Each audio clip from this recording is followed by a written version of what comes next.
نحمده ونصلي ونسلم على رسوله الكريم اما بعد فاعوذ بالله من الشیطان الرجیم بسم اللہ الرحمن الرحیم صبغۃ اللہ ومن احسن من اللہ صبغہ۔ معزز سامعین و سامعات، قرآن مجید اللہ رب العزت کا ایک ایسا مقدس کلام ہے کہ اس کی تلاوت کرنے والے ہر شخص پر اللہ کی محبت کا رنگ چڑھتا ہے۔ قرآن مجید انسان پر اللہ رب العزت کی محبت کا ایک خاص رنگ چڑھاتا ہے، بڑا ہی یونیک قسم کا رنگ، ایسا رنگ جو رفتہ رفتہ چڑھتا ہے اور انسان کو پتہ بھی نہیں چلتا کہ میں رفتہ رفتہ اللہ کی محبت کے رنگ میں رنگا جا رہا ہوں۔ آپ نے دیکھا ہوگا کہ جب کسی کپڑے کو رنگا جاتا ہے تو پہلے اس پر سے اس کا اپنا رنگ ہٹایا جاتا ہے تاکہ اس پر جب نیا رنگ چڑھے تو بالکل واضح دکھائی دے، نئے رنگ کا اثر بالکل واضح ہو۔ ٹھیک اسی طرح قرآن مجید سب سے پہلے انسان کے اپنے رنگ کو ختم کرتا ہے۔ آپ دیکھیں کہ ہم نے اپنے اوپر کئی رنگ چڑھائے ہوئے ہیں، کہیں نفسانی خواہشات کا رنگ ہے، کہیں جھوٹ اور دھوکے بازی کا رنگ ہے، کہیں حسد و حقد کا رنگ ہے، کہیں بغض و عناد کا رنگ ہے، کہیں نفرت اور عداوت کا رنگ ہے۔ الغرض مختلف رنگ ہیں گناہوں کے جو ہم نے اپنے اوپر چڑھائے ہوا ہے۔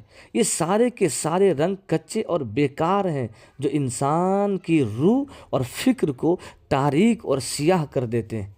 قرآن مجید کی خوبی یہ ہے کہ یہ سب سے پہلے اپنے قاری سے، یعنی جو قرآن کی صبح و شام تلاوت کرتا ہے، اس سے سب سے پہلے ان عارضی اور بیکار رنگوں کو ختم کر دیتا ہے اور پھر انسان کے دل کی زمین کو اپنے نور سے دھوتا ہے تاکہ ہر پرانا اور کچا رنگ اتر جائے اور دھل جائے، اور پھر قرآن مجید اپنا ایک ایسا معیاری رنگ چڑھاتا ہے جو سب رنگوں سے جدا اور پختہ ہوتا ہے۔ جس طرح بعض کپڑوں کا رنگ اس قدر معیاری ہوتا ہے کہ سالہ سال دھونے سے نہیں اترتا، ٹھیک اسی طرح قرآن مجید کا چڑھایا ہوا رنگ بھی اتنا پختہ اور پکا ہوتا ہے کہ پھر قبر تک نہیں اترتا اور زندگی بھر نہیں اترتا۔ اور وہ رنگ کیا ہے جو قرآن مجید چڑھاتا ہے؟ وہ اللہ کا رنگ ہے، وہ اللہ کی محبت کا رنگ ہے۔ سبحان اللہ! یہ رنگ روح کو نکھار کر پورے وجود پر چھا جاتا ہے۔ یہ رنگ آپ کو سب رنگوں سے بے نیاز کر دیتا ہے، یعنی آپ کالے، پیلے، سفید سے بالکل باہر نکل آتے ہیں۔ میک اپ، کپڑے اور جوتوں کے انتخاب کے لیے گھنٹوں گھنٹوں شاپنگ مال میں گھومنے کے بجائے آپ قرآن کی وادی میں گھومنا شروع کر دیتے ہیں۔ آپ کے رویے اور آپ کے مزاج میں تبدیلی آنا شروع ہو جاتی ہیں، آنکھیں شرم سے جھکتی چلی جاتی ہیں، زبان کو لگام لگ جاتی ہے، خیالات اور جذبات محبت الہی کے تابع ہو جاتے ہیں۔ یعنی جس شخص پر یہ رنگ چڑھ جاتا ہے، پھر اسے چاہے عرب کی تپتی زمین پر لٹا دو، چاہے آرے سے پورا جسم چیر دو یا سولی پر لٹکا دو، چاہے کربلا کی سرزمین پر سر نیزے پر چڑھا دو، یہ رنگ نہیں اترتا، بلکہ عہد عہد اللہ اکبر کے مستانہ نعرے لگاتا رہتا ہے۔ یہ رنگ انسان کے جلوت خلوت، مسجد بازار، خزاں بہار، رات اور دن، خوشی اور غمی کا فرق مٹا دیتا ہے۔ اس رنگ کے چڑھنے کے بعد آپ صرف اللہ کا ہو کر رہ جاتے ہیں۔ سبحان اللہ!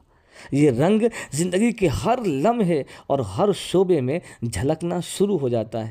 نماز ہو یا روزہ ہو، حج ہو یا زکوٰۃ ہو، اخلاق ہو یا جہاد ہو، معیشت ہو یا معاشرت ہو، عدالت ہو یا وکالت ہو، تجارت ہو یا سیاست ہو، جاب ہو یا مزدوری ہو، یہ رنگ دل کو اخلاص، احسان، تقوی، ہدایت، ثابت قدمی ہمدردی، صبر و شکر، پیار، سچائی، عدل و انصاف، سخاوت، خیر خواہی اور ایثار جیسے رنگوں سے رنگ دیتا ہے۔ یہ رنگ سب سے نرالا رنگ ہے۔ صبغۃ اللہ ومن احسن من اللہ صبغہ۔ اس لیے نصیحت یہ ہے کہ قرآن کو صبح و شام پڑھیں، سمجھ کر پڑھیں، ڈوب کر پڑھیں، تاکہ محبت الہی کے رنگ میں آپ بھی رنگ جائیں۔